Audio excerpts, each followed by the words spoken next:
नमस्कार मित्रों, स्वागत है आपका हमारे इस ज्योतिष शिक्षा के भाग में।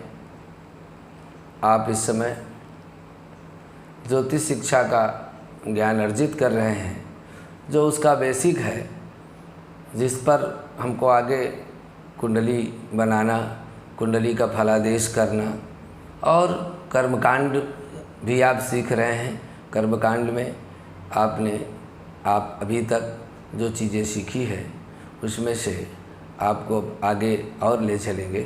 आपने अभी तक विवाह का विचारांश सीखा और विवाह कैसे कराना है, विवाह की लग्न कैसे होनी चाहिए, इस विषय पर और भी आपको हमने भगवती सरस्वती प्रार्थना, गणपति प्रार्थना और विद्यार्थी के क्या लक्षण, क्या गुण होना चाहिए, कैसे विद्यार्थी को अपने जीवन में सफल होना चाहिए, क्योंकि हर एक मनुष्य विद्यार्थी ही है, कितनी भी उम्र हो जाए, लेकिन आपको सदैव एक विद्यार्थी के रूप में कुछ न कुछ सीखते रहना ही जीवन का लक्ष्य होता है।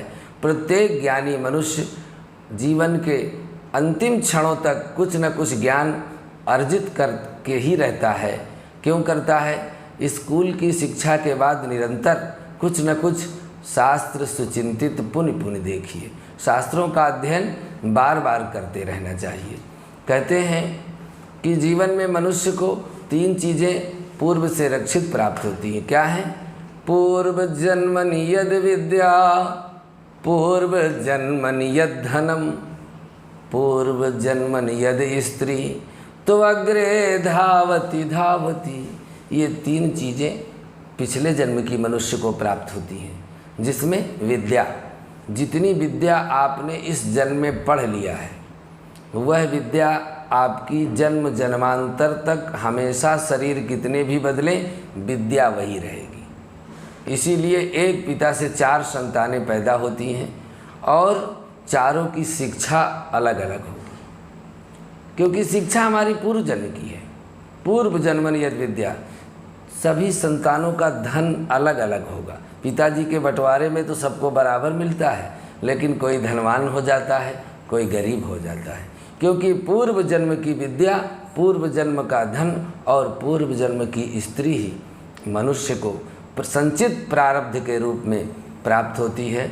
इसलिए इस संसार में प्रत्येक मनुष्य जब तक रहता है तब तक वह एक विद्यार्थी ही रहता है। सदैव कुछ सीखते रहना चाहिए, सदैव कुछ जानते रहना चाहिए। ऐसी जिज्ञासा मनुष्य को सफलता की ओर ले जाती है, क्योंकि जीवन के अंतिम क्षणों तक भी हम कोई विद्या सीख लेते हैं तो वह विद्या हमारे शरीर के साथ नष्ट नहीं होती, वह विद्या अगले जन्म में हमको पुनः प्राप्त होती है।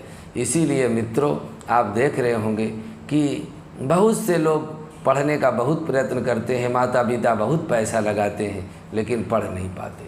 और कुछ लोग बिल्कुल कम प्रयास करते हैं, थोड़ा से प्रयास किया तो पहले जन्म की विद्या अपने आप स्मरण में आ जाती है। आज आपको एक दिव्य प्रयोग देने जा रहे हैं। कहते हैं कि कलौ चंडी विनायको, कलयुग में यदि आपको शीघ्र सफलता प्राप्त करनी है तो भगवती चंडी महामाया और विनायको गणपति, ये 2 ही देवता प्रत्यक्ष रूप से शीघ्र फलदायी हैं। इसलिए आपको आज हम सप्तश्लोकी सप्तशती का पाठ करना बताएंगे, क्योंकि पूरी दुर्गा सप्तशती का पाठ करने का समय जिनके पास नहीं रहता है, पर भगवती पर पूरी श्रद्धा और विश्वास है, कुछ छोटा से भी करना चाहते हैं, तो उनके लिए 7 श्लोकों में दुर्गा सप्तशती पद्धति के पूर्व में ही दी गई है। आप लोग इसको सुने, और यदि इसका पाठ आप पूरे एकाग्रता से, पूरे भाव से भगवती दुर्गा जी को रोज सुनाते हैं तो पूरे दुर्गा सप्तशती के पाठ करने का फल आपको निश्चय ही प्राप्त होगा। तो आप देखिए किस तरह से इसका पाठ करना है। आप इसको सीख भी सकते हैं और अपनी पुस्तक से इसका उच्चारण भी ग्रहण कर सकते हैं। देवी त्वं भक्त सुलभे सर्व कार्य विधायनी, कलौ ही कार्य सिद्ध्यर्थम मर्तमुपायं ब्रूहि यत्नतः देव्य उवाच शृणु देवि प्रवक्ष्यामि कलौ सर्वेष्ठ साधनं मया तवैव स्नेहान्नाप्यम्बा स्तुतिः प्रकाश्यते। यह श्लोक पढ़ने के बाद हाथ में जल लेकर एक विनियोग करना है और विनियोग को करने के बाद फिर सप्तश्लोकी का पाठ होता है। तो विनियोग आपको पढ़ते हैं। अस्य श्री दुर्गा सप्तश्लोकी स्तोत्र मंत्रस्य नारायण ऋषिः अनुष्टुप् छन्दः महाकाली महालक्ष्मी महासरस्वत्यो देवताः श्री दुर्गा प्रीत्यर्थे सप्तश्लोकी दुर्गा पाठे विनियोगः। ऐसा कहकर भूमि में थोड़ा से जल छोड़ देंगे और फिर भगवती का ध्यान करके इस पाठ को करेंगे। ज्ञानिनामपि चेतांसि देवी भगवती हिषा वलादाकृष्य मोहाय महामाया प्रयच्छति। दुर्गे स्मृता हर्षिभीतिमशेष जंतो स्वस्तै स्मृता मतिमतीव शुभां ददासि।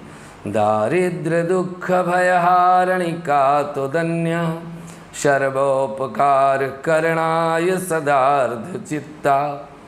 सर्वमंगल मांगल्ये शिवे सर्वार्थ साधिके शरणे त्र्यंबिके गौरी नारायणी नमोस्तुते। शरणागत दीनार्थ परित्राण परायणे सर्वस्यार्ति हरे देवी नारायणी नमोस्तुते। सर्वस्वरूपे सर्वेशे सर्वशक्ति समन्विते भवेभ्यस्त्राहि नो देवी दुर्गे देवी नमोस्तुते। रोगानुशेषा न पिहंसि तुष्टा रुष्टा तु कामान् सकलानभीष्टान्। त्वामाश्रितानां न विपन्नराणां त्वामाश्रितां ह्याश्रयतां प्रयान्ति।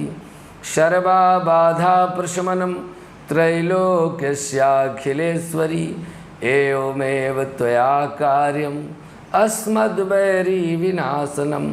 अनया पाठया भगवती सप्तश्लोकी सप्तशती पाठ कर्मणा देव्यार्पणमस्तु। ऐसा कह करके भगवती के सामने जल छोड़ करके और उस जल को थोड़ा मस्तक में आसन के नीचे डालकर लगाएंगे। आपको पूरे दुर्गा सप्तशती के पाठ का फल मिलेगा, क्योंकि कलयुग में लोगों के पास समय कम है। तो उस कम समय में भगवती के पूरे पाठ का फल प्राप्त करने के लिए भगवान शिव जी से माता पार्वती ने पूछा कि देवी तुम भक्त सुलभे सर्व कार्य विधायिनी। देवी तो सभी कार्यों को सुलभता से सभी कार्यों को साधन करने वाली है।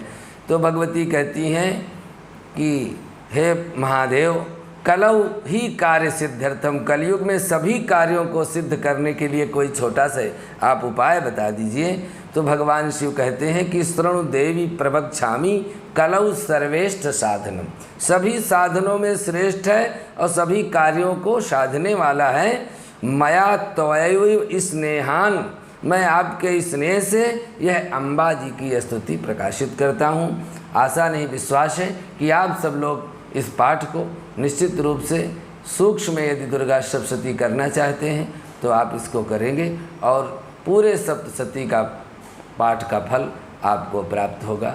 आज के लिए बस इतना ही, आगे के भाग में फिर मिलते हैं। नमस्कार।